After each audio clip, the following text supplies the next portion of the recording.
Queridos, vamos ficar de pé. Vamos ouvir a mensagem de Deus. Com a palavra, o pastor Wellington Paes.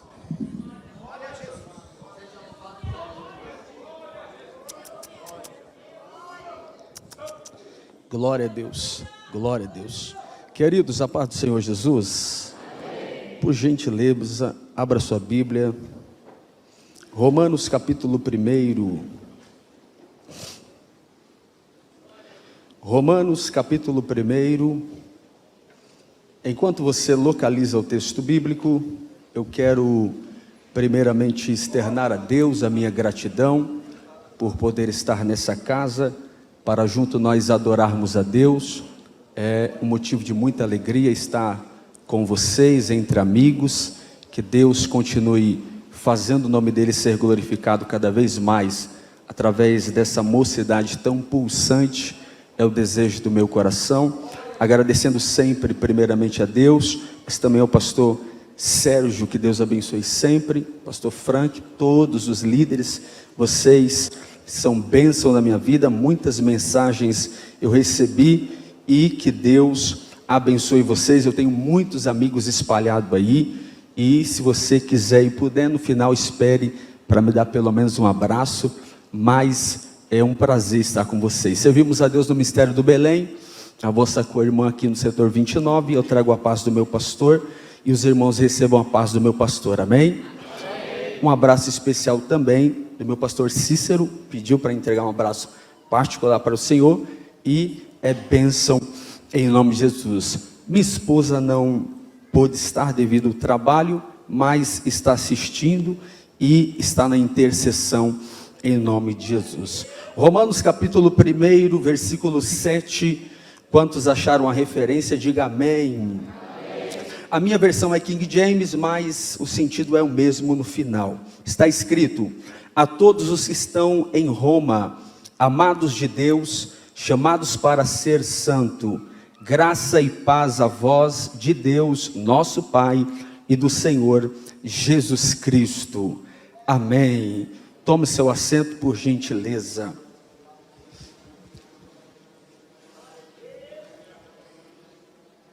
Queridos, a título de introdução, vale dizer aos irmãos que não foi o apóstolo Paulo que fundou a igreja que estava na cidade de Roma. Se não foi o apóstolo Paulo, então quem fundou a igreja que estava na cidade de Roma? A resposta mais aceita na mente dos teólogos é que um grupo de judeus que moravam em Roma, por ocasião da festividade em Jerusalém, em Atos capítulo 2, estavam no momento em Jerusalém, recebem o poder do Espírito Santo, voltam para Roma, e lá eles fincam a bandeira do Evangelho. Nasce uma igreja, a igreja vai se fortalecendo com o passar do tempo e se fortificando. Apesar de não ser Paulo quem fundou a igreja que estava na cidade de Roma, sem dúvida, Paulo foi aquele quem mais amou esta igreja. Amou tanto que demonstrou em suas epístolas o desejo de estar na cidade de Roma, de comunicar o Evangelho, arrecadar oferta para levar aos mais pobres. Sem dúvida, Paulo amou muito esta igreja. Mas é interessante observar também, a título de introdução, que o apóstolo Paulo, cuidando desta igreja, ele demonstrou o desejo de estar lá, mas Paulo foi impedido de ir à cidade de Roma, e ele foi impedido não por perseguição, não por alguém que não queria que ele fosse, mas o próprio Deus impediu Paulo de ir à cidade de Roma, quando ele propôs no coração ir até lá, anunciar o Evangelho.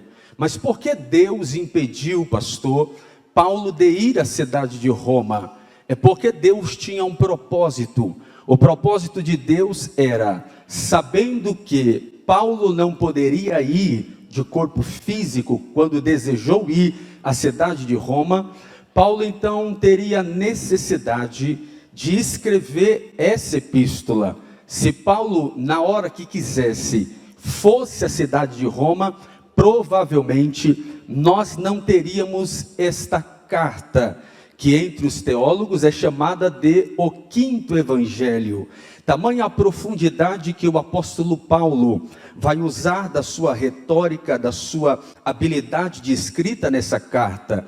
Me faltaria tempo a dizer aos irmãos que esta carta foi a carta que mais influenciou a história da igreja. Pregar em Romanos não é fácil. Haja vista a importância dessa epístola. Diversos avivamentos aconteceram a partir da leitura dessa epístola. A reforma aconteceu como base tendo Romanos. Então é uma carta que influenciou diversos avivamentos ao longo da história. Aconteceram também através da leitura dessa carta. Olha que interessante, porque Paulo, ele sabia para quem estava escrevendo. Paulo tinha em mente de que o povo romano não era qualquer povo. Paulo tinha consciência de que ele estava escrevendo a um povo seleto, tanto que ele vai usar toda a sua argumentação. Ele trata muito sobre a soteriologia nessa epístola, a doutrina da salvação. Ele destrincha parte por parte da doutrina da salvação. É sem dúvida, como chamado por alguns teólogos, um tratado teológico. Mas o que chama a minha atenção é que Paulo, tendo a consciência para quem ele está escrevendo, ele vai usar toda a sua habilidade, porque Paulo sabia que o povo romano, irmãos, só para você ter ideia, para eu terminar essa introdução, o apóstolo Paulo sabia que lá em Roma existia o povo mais soberbo naquele contexto. Haja vista que o povo romano não era qualquer povo. Existia o que era chamado de Pax Romana, que impedia que um cidadão romano fosse maltratado publicamente. Para você ter ideia, o povo romano era tão soberbo, mas tão soberbo, porque a cidade de Roma, a cidade capital do império, foi a cidade pioneira em muitos dos assuntos, como por exemplo, foi a primeira cidade a ter dutos de água, que trazia água de fora da cidade para dentro da cidade. Isso fazia o povo se gabar, se achar alguma coisa. Não só isso, mas Roma também foi a pioneira em ter o que nós chamamos hoje no nosso contexto de GCM, Guarda Civil Municipal, porque Paulo vai sabendo disso, que lá na cidade de Roma, eles foram os primeiros a ter uma guarda que protegia os patrimônios públicos. Haja vista que a cidade de Roma era atingida constantemente por queimadas, incêndios, era um meio de preservar o patrimônio público. A cidade de Roma também até hoje nos influencia. Quer ver só? O nome dos planetas que nós temos, tudo é herança do povo romano. O nome dos meses do ano que nós carregamos, tudo é herança do povo romano. E Paulo sabia para quem estava escrevendo. E Paulo tem como um dos objetivos na sua epístola causar um choque na mente de quem vai ler e de quem vai ouvir essa carta. Por quê?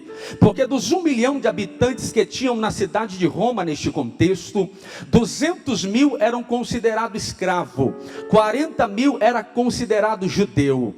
E na mente de um romano, o escravo era o mais baixo do mais baixo que tinha neste contexto. Na mente de um romano, ser um escravo era ser alguém de quinta categoria. Na mente de um romano, ser um escravo, eles preferiam ser um cachorro a ser um escravo, porque na mente deles o escravo só servia para carregar peso. Quando não tivesse mais utilidade, era descartado facilmente. Na mente de um romano, irmãos, eles odiavam os escravos. Mas Paulo tem alguns objetivos na sua escrita. Se você está com a Bíblia aberta, acompanhe comigo, por favor. Versículo 1. Olha que interessante, só para finalizar. Imagine que Paulo terminou a sua escrita, entrega na mão do mensageiro que vai levar a carta à cidade de Roma. provavelmente, há uma discussão sobre isso, Priscila e Áquila estavam administrando e cuidando da igreja, mas leva a carta e cai na mão do líder da igreja. Quando o líder pega a carta, ele vê que é de Paulo, o pastor presidente.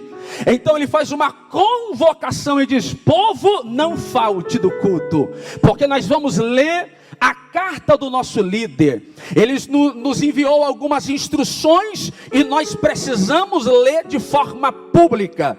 Imagina só que no outro dia a igreja estava repleta, a igreja estava cheia, afinal todo mundo quer ouvir as palavras do grande apóstolo Paulo.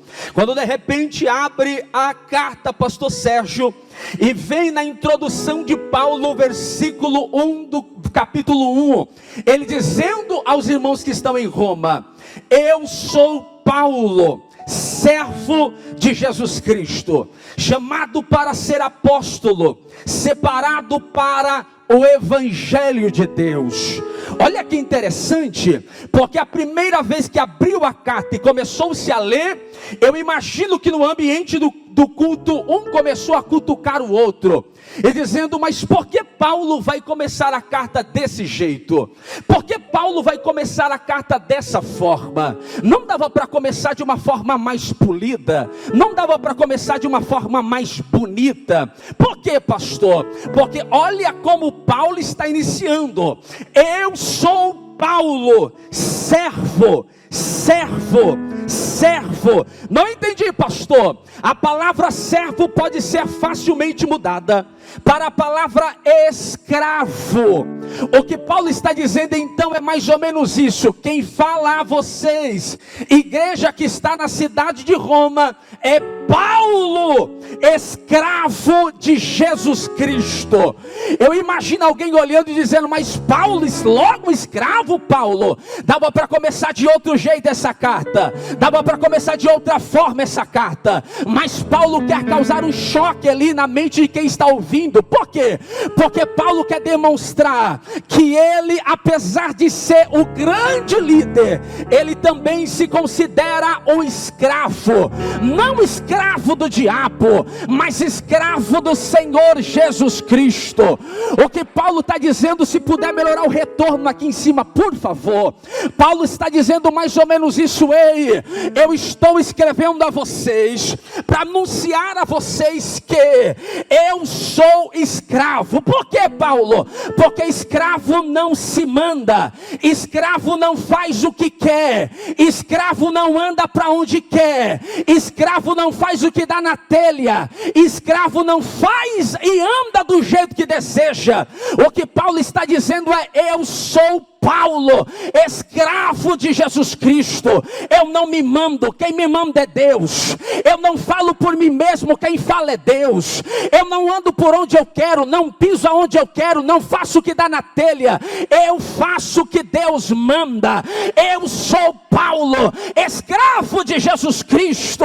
Porque enganado está a pessoa, já estou livre, irmão. Enganado está a pessoa que acha que veio para o Evangelho, pastor Frank, e bate no peito dizendo: eu me mando, eu faço o que eu quero, na hora que eu quero, do jeito que eu quero. Está enganado e não conhece a verdade, porque a verdade é essa: aqui você não se manda, aqui você não é dono do teu próprio nariz, aqui quem manda é Deus, aqui quem opera é Deus, aqui quem fala é Deus quem tem o dono de tudo aqui, é Deus que tem o controle de tudo aqui.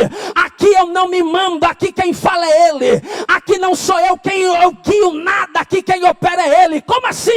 Eu antes era escravo do diabo, fazia o que o diabo queria, agora eu mudei de Senhor. Não é mais o diabo que me manda, agora é Deus que me manda. Agora não é mais o diabo que dirige a minha vida, agora é Deus que dirige a minha vida. Eu sei, irmão, nós acreditamos no livre-arbítrio, sim, mas o livre-arbítrio funciona até a página 2, porque crente verdadeiro não manda em si mesmo. Ele pega o arbítrio que Deus deu e diz: eu devolvo para o Senhor, porque quem manda é o Senhor, quem faz é o Senhor, quem opera é o... Aleluias! Aleluias! Eu sou Paulo, escravo de Jesus Cristo, chamado para ser apóstolo. Isso aqui é extraordinário. Por quê? Porque Paulo está dizendo: ei, a vocês que estão em Roma, eu fui chamado para ser apóstolo. O que ele está dizendo nas entrelinhas é mais ou menos isso: eu não me ofereci para ser apóstolo, eu não menti para ser apóstolo, eu não barganhei para ser apóstolo, eu não difamei ninguém para ser apóstolo. Eu fui chamado para ser apóstolo. Eu não precisei mentir, não precisei roubar. Na verdade, Paulo podia bater no peito dizendo: quer saber de uma coisa? Nem de crente eu gostava. Eu perseguia a crente, eu maltratava a crente, aprisionava a crente. Eu tinha a carta do Sinédrio para fazer o que quisesse, mas ele me achou no caminho de Damasco.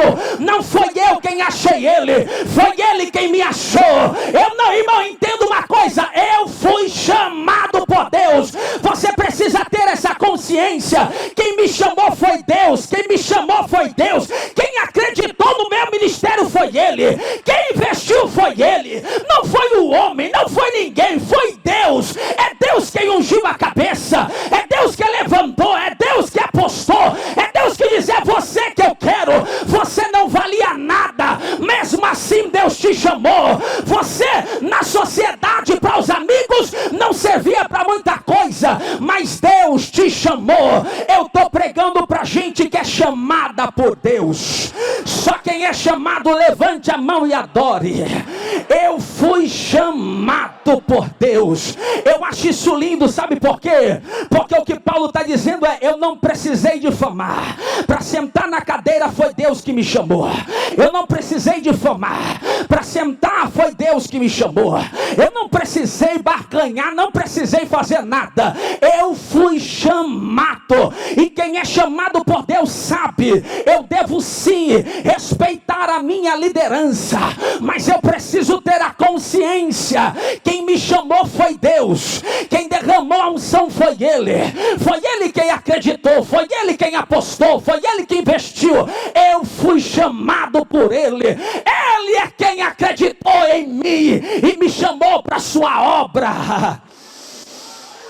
Aleluia!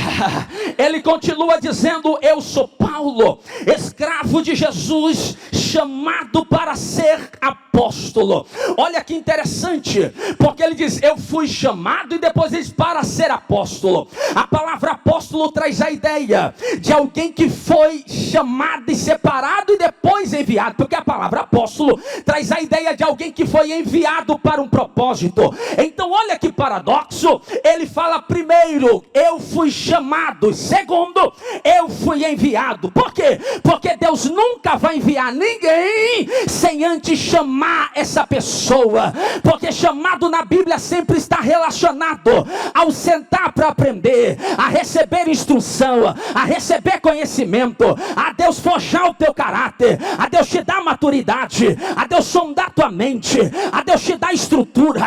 O que Deus está dizendo é: antes de te enviar, eu vou te chamar, porque eu preciso moldar você, eu preciso trabalhar em você primeiro, eu preciso dar estrutura para você. Você precisa sentar primeiro para aprender e depois se levantar para ensinar. Primeiro Deus te chama, e eu estou pregando para uma juventude que Deus está chamando para um propósito. Eu estou pregando para uma juventude que Deus está chamando para algo extraordinário. E se Deus está te chamando, não tem inveja, não tem nada que possa barrar aquilo que Deus tem na tua história, porque quem chama é Ele, quem envia é Ele, quem faz a obra é Ele. Eu fui chamado e fui enviado. Por quê? Porque o Deus que me chamou fez eu ficar 3 anos no deserto da Arábia aprendendo. Aprendi aos pés de Pedro e depois ele me enviou para fazer a obra. O que Deus está dizendo para nós nessa noite é: saiba esperar o seu tempo de Deus te enviar para alguma coisa. Saiba esperar teu tempo. Se não é seu tempo de enviar, porque tem um monte que vai, mas não foi Deus que enviou, aí quebra a cara, se frustra, aí volta reclamando do pastor, reclama da liderança, reclama de todo mundo. É porque você não soube esperar seu tempo, aí você se frustrou do teu jeito. Mas quem espera o tempo de Deus, mas quem aguarda o momento de Deus, Deus trabalha. Oh, aleluia. Deixa eu correr. Ele diz: eu sou Paulo, servo de Jesus Cristo, chamado para ser apóstolo. Uma coisa me chamou a atenção aqui, pastor Kleber Santana. Uma coisa me chamou a atenção, porque olha o que Paulo está dizendo: eu sou servo, chamado para ser apóstolo. Eu achei isso lindo. Por quê? Porque Paulo usa primeiro a referência de servo e depois de apóstolo. Ele não dá carteirada, como nós chamamos, eu sou o apóstolo. Ele diz: eu sou servo e depois eu sou apóstolo. Por quê? Porque quem não serve para servir não serve para nada. Porque quem não tem utilidade para servir, o que Paulo está dizendo, pastor Frank, é isso. Antes de ser evangelista, porque tem gente que bate no peito, diz assim: eu só vou evangelizar quando eu tiver a carteirinha de evangelista. Aí Deus está dizendo: não precisa da carteirinha. Você pode exercer a função antes, você pode exercer o chamado antes, porque o que vem depois é só cumprimento do que Deus tem, porque o que vem depois é só aquilo que Deus já concretizou. O que Deus está dizendo é: antes do teu título, sirva a igreja.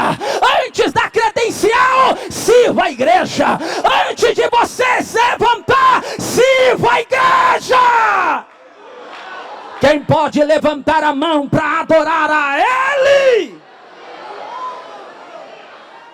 Oh, eu fui chamado, ainda no versículo 1, chamado para pregar o evangelho de Deus. Nas entrelinhas é mais ou menos isso aqui, ó. O evangelho que eu prego não é sobre mim. O evangelho que eu anuncio não é sobre os meus feitos. O evangelho que eu prego não é sobre o que eu ganho ou deixei de ganhar, o que eu perdi. O evangelho é sobre Jesus Cristo. É anunciar o reino, é propagar o reino, é levar o reino aonde eu puder. Não entendi, pastor, o que Paulo está dizendo é: a oportunidade que eu tenho é para pregar o evangelho, é para anunciar o evangelho. Não é para, irmão, contar a história da carochinha, é para anunciar o evangelho. Não é para ficar debatendo quem é do Big Brother, quem é de Dorama. É para pregar o evangelho. Eu vim aqui para pregar o evangelho. Depois, se você quiser conversar o que quiser, a gente conversa lá fora sobre outras coisas, mas aqui dentro é para pregar o evangelho, é para falar do evangelho. Não é para atacar ninguém, irmão. Evangelho não é para atacar. Eu, irmão, particularmente, pastor Sérgio, se eu tiver errado, depois o senhor me corrige, mas eu particularmente, eu fico indignado com pessoas que têm a oportunidade de pregar o evangelho, mas quer ficar contando quanto tem, quanto não tem, quanto ganhou, quanto deixou de ganhar. Evangelho é para expor a Bíblia, irmão. Evangelho é para falar a palavra, irmão. Evangelho não é para atacar ninguém. Evangelho é para expor aquele que morreu e vive para sempre. Oh, você pode adorar a Ele aí? Deixa eu correr. No versículo 2, é expositivo. No versículo 2, ele fala de Jesus, do evangelho, dizendo: esse evangelho foi prometido pelos profetas nas santas escrituras. O que Paulo está dizendo é mais ou menos isso aqui: o evangelho que eu prego hoje foi prometido ontem pelos profetas. Não entendi, pastor. É mais ou menos isso aqui, ó. O evangelho que eu estou anunciando hoje, na verdade foi prometido ontem, porque o Deus que prometeu ontem está cumprindo hoje. Vou liberar de novo para ver se alguém adora com força aqui. Irmão, eu estou pregando para a juventude que pulsa, que tem presença, que tem glória. Uma juventude que tem autoridade. Eu vou liberar de novo. O que Paulo está dizendo é: o evangelho que eu prego hoje foi prometido ontem. Por quê? O Deus que prometeu ontem pela boca dos profetas está concretizando hoje. O que Paulo está dizendo é: eu estou vivendo hoje as promessas de ontem. Levanta a mão porque eu vou liberar a palavra. Levanta a mão que eu vou liberar a palavra. O que Deus está nos ensinando nessa noite é isso, Jackson. O que Deus está nos ensinando é: ei, as minhas promessas estão de pé. Porque o Deus que promete ontem é o Deus que realiza amanhã. O Deus que liberou a palavra sobre a tua casa. O Deus que liberou a palavra sobre a tua parentela. O Deus que liberou a palavra sobre o teu ministério. O Deus que liberou a palavra sobre a tua história. O Deus que liberou a palavra sobre a tua família ainda está de pé. Ainda está de pé. As promessas de Deus não voltam vazia. A palavra do homem cai por terra. A palavra de Deus não cai por terra. O homem te promete aqui e lá fora desmente tudo.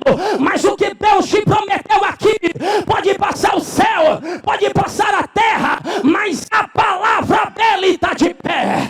A palavra dele está de pé. Levanta a mão aí, Robson, dá um glória a Deus, vai. A promessa de Deus está de pé. É a primeira vez que eu te peço isso, mas por favor, eu estou sentindo a graça de Deus. Segure a mão desse jovem, por favor. Segure a mão desse jovem, por favor. Vou correr mais um pouco, mas segura a mão dele, segura a mão dela, chacoalha. É mupadesbe isso aqui, irmão. Chacoalha ele, chacoalha ela e diga: a promessa de Deus está de pé. A promessa de Deus está de pé. O que Deus liberou a respeito da tua casa está de pé. O que Deus liberou a respeito da família está. Abre a boca e dá glória.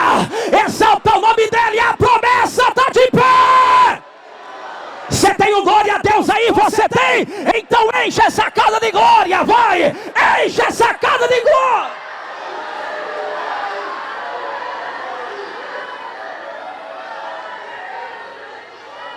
Oh!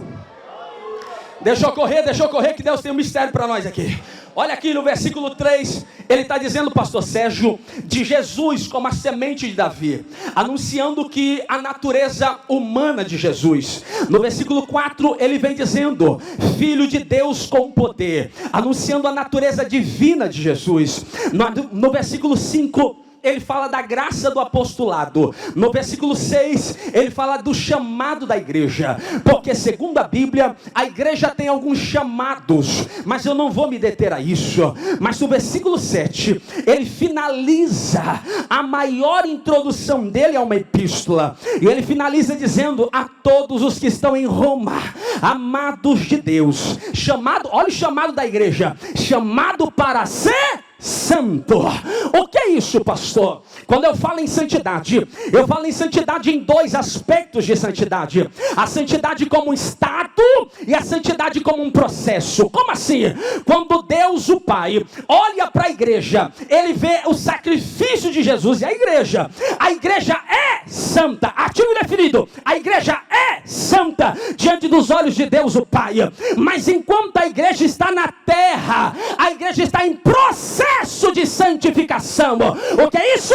É o que Paulo disse, não que eu tenha atingido a perfeição, mas uma coisa eu faço, eu me esqueço das coisas que para trás ficaram, eu prossigo para as que estão adiante de mim. O que é isso, pastor? Na prática é mais ou menos isso. Quem bebia, pelo menos, quando aceitou a fé em Jesus, ele não deixou, Frank, de beber do dia para a noite. Foi um processo, foi uma etapa, foi caminhando com Deus. Quem fumava, não deixou de fumar do dia para a noite. Ele foi caminhando com Deus e Deus foi arrancando o que não prestava. O que Deus está dizendo é, quando você começou a caminhar comigo, quando você começou a andar comigo, eu fui arrancando o que não prestava de você.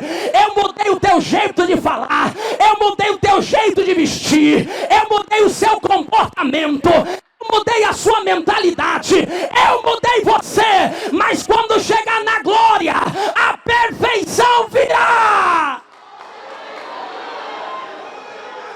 Oh, deixa eu correr. Ele disse, vocês foram chamados para ser santo. A vocês, graça e paz vos sejam multiplicadas. Todas as vezes que o apóstolo Paulo vai introduzir a uma epístola, ele saudava dessa forma. Ismael, toda vez que Paulo ia saudar uma igreja, ele dizia: graça e paz vos sejam multiplicadas. Era comum de Paulo. Paulo só mudava a saudação quando era para um pastor. Aí ele acrescentava uma palavra, porque em vez de graça e em vez de paz e graça, ele acrescentava a palavra misericórdia. Ele diz: graça, misericórdia e paz vos sejam multiplicadas. Por quê? Porque Paulo sabia os desafios que era ser um pastor. Então ele acrescenta a palavra, meu amigo Lucas, a misericórdia. Olha que coisa linda, irmão, porque eu quero falar um pouquinho bem rápido aqui dessas três palavras: graça, misericórdia e paz.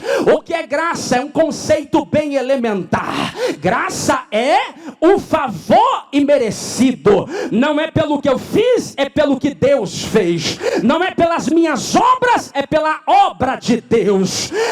Não é pelo que eu tenha de benefício, mas é pela cruz que me resgatou.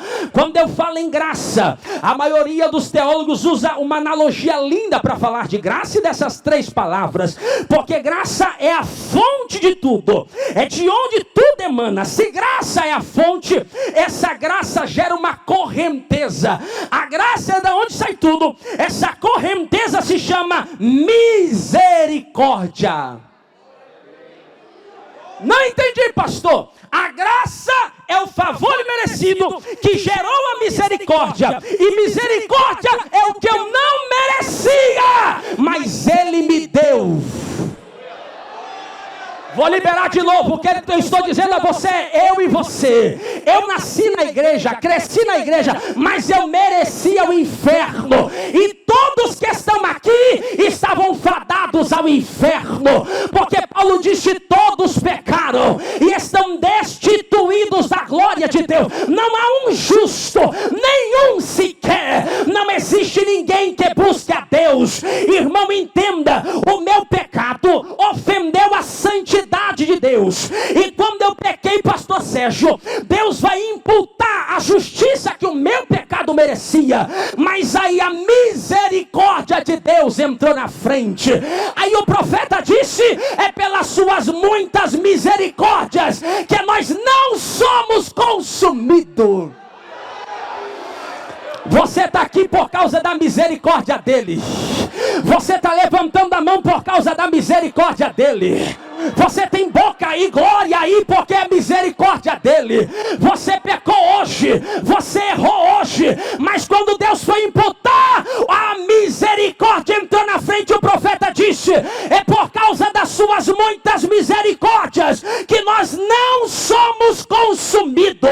Porque todo dia é uma misericórdia nova, todo dia ela se renova. É a misericórdia. A graça, deixa eu correr, gerou a misericórdia, a correnteza. O efeito da graça com a misericórdia nos trouxe paz. E a paz na Bíblia não é como a paz do mundo. Porque Jesus deixou a paz dele. Eu vos dou a minha paz. Só que paz no mundo está relacionado a ter dinheiro, a ter fama, a ter prazeres, a ter tudo o que o dinheiro pode, o que a fama pode proporcionar. A paz do mundo está relacionada a isso, mas a paz com Deus é diferente. A paz com Deus não está pautada no ter, no ser. A paz com Deus é como diz a Bíblia, excede todo entendimento. Mas por que excede todo entendimento? Porque a paz com Deus é a paz que tinha Jó. Porque Jó disse: eu estou acabado, perdi dinheiro, perdi fama, reputação, mas eu sei que o meu Redentor vive. É ter paz na alma. Eu sei que eu estou pregando para pessoas aqui que tem motivo para chorar, tem motivo para lamentar, tem motivo para reclamar, tem motivo para tudo, mas olha você aí adorando. É porque a paz de Deus te abraçou.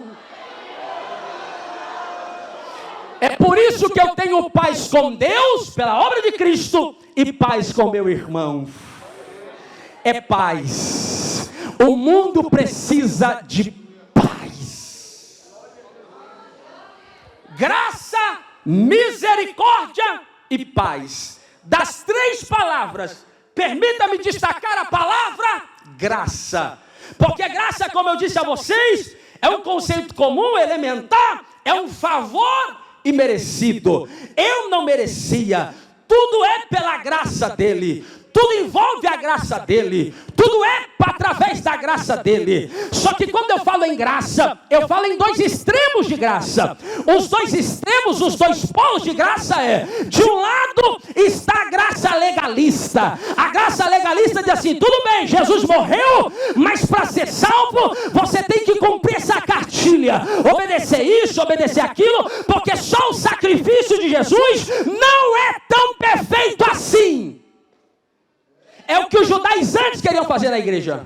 Você tem que se considerar, porque só o sacrifício não vale muito. É um lado, é o legalista. Do outro lado é um problema também, que é a graça barata. Vai apertar, se não der para dar glória, aleluia aí. Porque do outro lado da graça, parece-me o contexto que nós estamos vivendo. Porque muita gente, no nome de uma pseudo-graça, uma graça barata, está dizendo: a gente pode fazer tudo, afinal estamos na graça. Eu posso andar como eu quero, não, eu faço o que eu quero, que dá na minha telha, não preciso obedecer pastor, não preciso obedecer liderança, não preciso obedecer ninguém, é porque está só de um lado.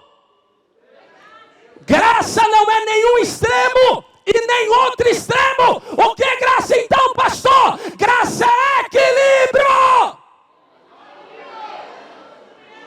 Deixa eu ver se eu estou pregando para um povo que entende o que é graça. Porque graça no Novo Testamento é um trono. O escritor aos Hebreus diz: chegai diante do trono da graça. A graça no Novo Testamento é uma porta. Há muitas referências de graça, mas eu não quero me deter a isso. Mas olha que interessante, Frank. Tem pessoas que dizem assim: ah, pastor, mas esse negócio de graça é coisa do Novo Testamento. Esse negócio de graça aí só tem no Novo Testamento. Na verdade, a graça de Deus está de Gênesis a Apocalipse. Não entendi, porque se é tudo graça, tudo emana da graça, tudo provém da graça, então é tudo graça de Deus. Eu vou te provar na Bíblia, caminhando para o final, eu vou te provar na Bíblia que tem graça no Antigo Testamento. Mas se eu te provar, você promete pelo menos dar uns 10 glória a Deus aí? Olha só, irmão, vou te provar na Bíblia que tem graça no Antigo Testamento. Se você for para o livro do Gênesis, por exemplo, você vai ver a graça da criação. Deus não tinha obrigação de criar nada. A Trindade estava muito bem ali, mas pela tua graça Ele criou o que criou. É pela sua graça que veio a criação.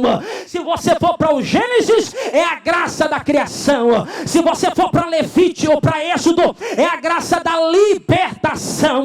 Se você for para Levíticos e Número, é a graça da lei e da ordem. Se você for para Deuteronômio, é a graça que mostra o caminho da vida e o caminho da morte. Se você for para Josué, você vai ver a graça que vence inimigos poderosos. Se você for para Juízes, você vai ver a graça que ouve o clamor de um povo arrependido. Se você for para Ruth, é a graça que sustenta o desamparado. Se você for para eu vou continuar até Malaquias para tu dar um glória. Ei, irmãos, Samuel é a graça que mantém a lâmpada de Israel acesa. Reis e Crônicas é a graça que mantém a vitória com coisas inusitadas.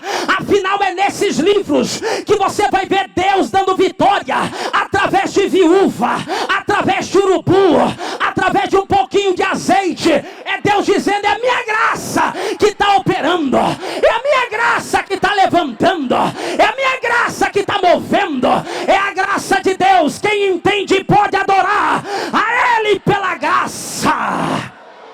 Se você for para o livro de Esther, você vai ver a graça que livra da destruição. Se você for para Esdras e Neemias, é a graça da reconstrução. Se você for para Jó, é a graça que tudo em dobro. Se você for para, prepara para dar um glória aí. Se você for para Salmos, é a graça em poesia. Provérbios, a graça em sabedoria. Eclesiastes, a graça do tempo oportuno. Mas se você for lá para o profeta Abacuque, você vai ver a graça do avivamento. A graça do avivamento. Se você der um pulinho lá no profeta Ageu, você vai ver a graça da glória da segunda casa. A glória da segunda casa. É a segunda vez e última vez que eu te peço, segura a mão desse companheiro pela segunda e última vez. Mais forte, bem forte, bem forte, bem forte, bem forte. Chacoalha ele e diga: é tudo pela graça. É tudo pela graça. É tudo pela graça. É tudo pela graça. É tudo pela graça. É tudo pela graça. É tudo pela graça.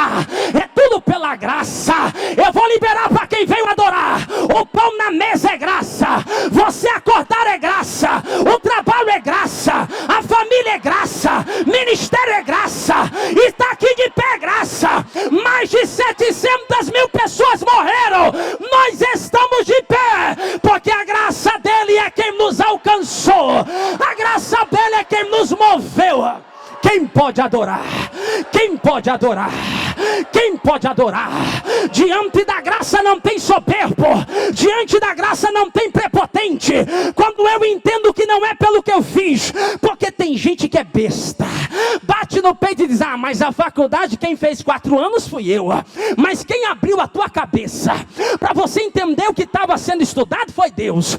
Ah, mas fui eu que comprei o carro, paguei em 48, mas foi Deus, meu filho, que durante 48 meses manteve você com dinheiro para pagar a parcela.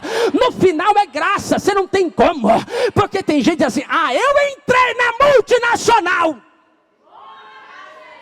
mas foi a graça de Deus que pegou o currículo. Foi a graça de Deus que fez cair na mão do chefe. Foi a graça de Deus que outras pessoas dizem: é esse aqui que eu vou chamar. É esse aqui que eu vou chamar. É esse aqui que eu vou chamar. É esse aqui. É graça, é graça, é graça. Abre a boca para adorar pela graça. Pode colocar um pouco de pé, pastor Sérgio. Se coloque de pé, pelo amor de Deus. Se coloque de pé. Se coloque de pé. É a graça dele. É a graça dele. É a graça dele. É a graça dele. É a graça dele. É a graça dele. Quem era você? Nem a tua família acreditava em você. Foi a graça dele que te viu. Quem é você? Vamos dizer a verdade. A família olhava e dizia: vai ser mais um zero à esquerda. Vai ser mais um noia. Vai ser mais um drogado. Vai ser mais uma da vida. Ah, irmão, olhavam para você, até seus amigos, e dizia: eu não dou tanto tempo, vai morrer na mão da polícia. Mas a graça de Deus te viu. A graça de Deus te viu na sarjeta e diz: ah, vocês não querem investir. Ah, vocês não querem acreditar. Eu vou investir. Eu vou apostar. Eu vou colocar de pé. Aí Deus acreditou em você. Aí Deus te trouxe para essa casa. Você está aí bonito, cheiroso, mas não é por obra sua. É pela graça dele. Por gentileza, levante as duas mãos. Porque a graça de Deus vai dar um sinal para nós aqui agora. A graça de Deus vai tomar jovens aqui agora. A graça de Deus vai começar a envolver gente no mistério aqui. A graça de Deus vai começar a levantar pregadores nessa casa. A graça de Deus vai começar a superabundar aqui. Porque aonde habitou o pecado vai superabundar a graça. A graça de Deus vai começar a passar nesses corredores. A graça de Deus vai começar a passear nesses corredores. A graça de Deus vai te tomar pela mão. A graça de Deus vai te colocar de pé. A graça de Deus, a graça de Deus, a graça de Deus. A graça de Deus vai te encher a cabeça. A graça de Deus vai te dar poder. A graça de Deus vai te revestir. Então abra a sua boca para adorar. Abra a boca, vai. Abra a boca, vai. Olha a graça de Deus passando aí. Olha a graça de Deus passando aí. Olha a graça de Deus tomando essa casa. Quem é da marcha, vem pra marcha. Quem é do mistério, vem. Uma cachoeira de glória vai começar a passar aqui. Agora, agora, recebe agora. Olha a graça de Deus passando. Olha a graça de Deus passando. Olha a graça de Deus passando. Abre a boca, abre a boca, abre a boca. Enche essa queima para a sul de Calábria. Eu sinto a presença dele aqui. Eu sinto a glória dele aqui. Eu sinto a graça dele tomando o ambiente. Adora ele, adora ele, adora ele, adora ele. Enche essa casa. Vai, só por glória. Eu preciso encerrar. Meu Deus, que presença maravilhosa. Levanta as mãos. Fecha os seus olhos. A graça de Deus vai passar aqui em nosso meio. A graça de Deus vai soprar nomes aqui. A graça de Deus ainda batiza. A graça de Deus acredita. A graça de Deus ainda se move. A graça de Deus ainda comove, Jonathan. A graça de Deus ainda faz. A graça de Deus é a graça dele, com as mãos levantadas. Feche os seus olhos. Não é mágica, é fé. Não é mágica, é ousadia. Eu vou contar até 3. É só ousadia, é só um número, irmão. Eu vou contar até 3. Quando eu terminar de contar essa mão que está levantada, você vai abraçar pelo menos uns 3, irmão, e vai dizer: se prepara. Esse ano é um ano que a graça nos envolve. Esse ano é um ano diferente para a Mupadesp. Esse ano vai ser um ano diferente para o teu ministério. Esse ano vai ser um ano diferente na tua casa. Levanta a mão aí. Eu conto uma. Eu conto uma. O inferno que pega a bagagem dele e vai embora. Eu conto uma. Todo laço está sendo quebrado agora. Eu conto uma. Toda potestade vai bater em retirada. Eu conto 2. Deus vai levantar você. Deus vai soprar você. Eu conto 3. Recebe poder agora. Recebe poder agora. Agora abraça alguém, abraça alguém, abraça alguém. Abraça alguém, abraça alguém, vai. Libera. Libera. Libera. Adora, Mupadesp, abraça quem está do seu lado, abraça quem está do seu lado. Profetiza, profetiza, profetiza. Profetiza, vai. Já tem gente marchando. Eu estou vendo lá a glória de Deus está tomando a casa. Vem, vem, vem. Receba. Não se frustrarão.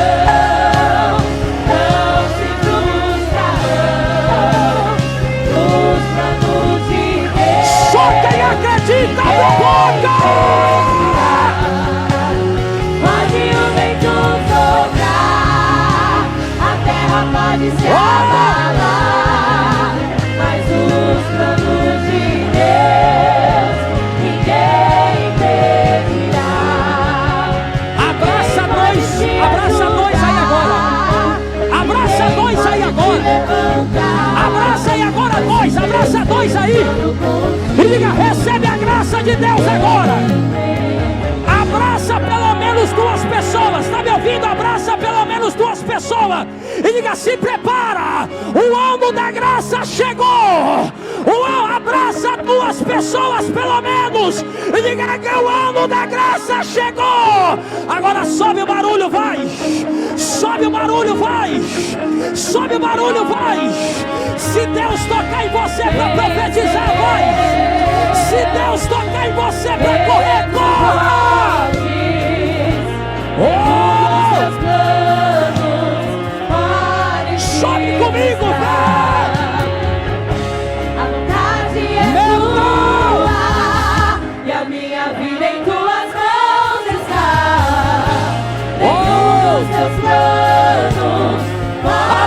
adore, adore, adore, adore, adore, adore, adore.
Essa casa de adoração. Eu estou contigo, filho.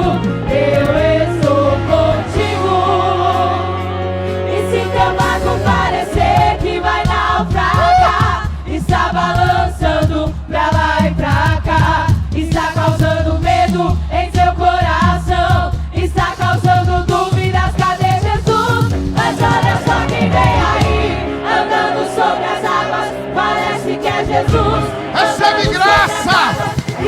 Seja abraçado pela graça! Sou eu dono do tempo, sou eu dono daqui, sou eu dono do mar, sou eu, sou eu, sou Receba graça!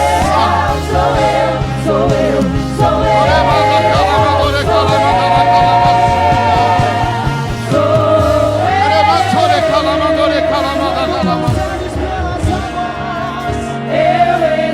Receba batismo com o Espírito Santo agora. Receba dom de variedade de línguas agora. Aí na galeria também vai receber a graça de Deus. Aleluia! Filho, eu estou contigo. Filho, eu estou contigo. Filho, eu estou contigo. E se teu barco parecer que vai naufragar, está balançando pra lá e pra cá, está causando medo em teu coração, está causando dúvidas, cadê Jesus? Pra terminar, vamos lá! Quem vem aí, andando sobre as águas, parece que é Jesus. Meu Andando Deus! sobre as águas, está dando uma ordem para o vento. Sou eu dono do tempo, sou eu dono daqui, sou eu dono do Há mar. um rio que alegra a cidade de Deus. Sou eu, sou eu, sou eu, sou eu,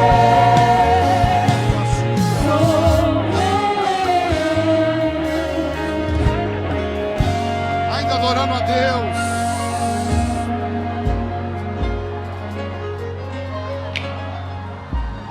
Aleluia.